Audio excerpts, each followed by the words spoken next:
The 1920s is completely different from what we see now. They started the trends with the clothes, the cameras, the cars, the dancing, and just about everything else. But across the world they were becoming communist, and the United States feared it would spread to us. The Red Scare led to a range of actions that had an enduring effect on the United States government and society.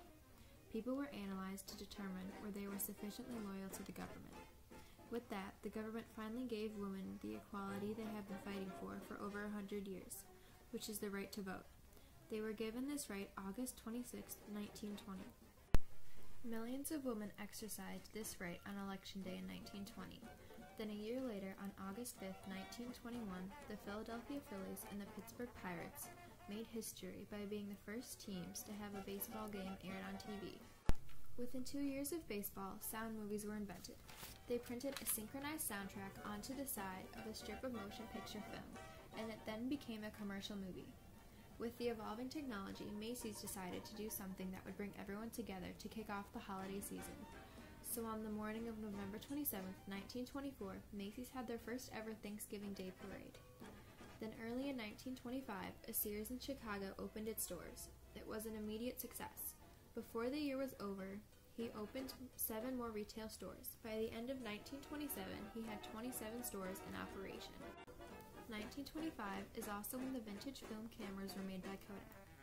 With the long-running production of Ford's Model T cars comes the car radio, which was at first just a portable radio attached to the passenger door of a car. The presidential election of 1928 was won by Herbert Hoover in a landslide. He even won his opponent's home state of New York.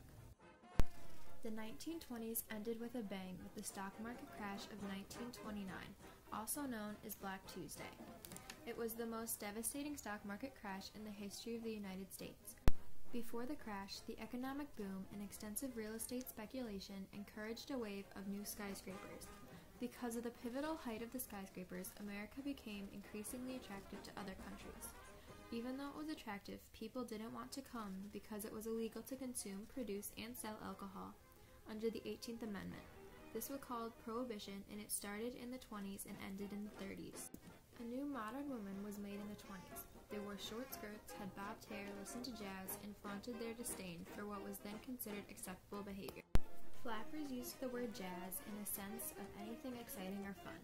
Jazz was the style of music used in the speakeasies to get them dancing. The speakeasies were hidden places where alcohol was illegally sold. People would go to speakeasies to smoke, drink, and just have a good time. The main dance of the 20s was the Charleston.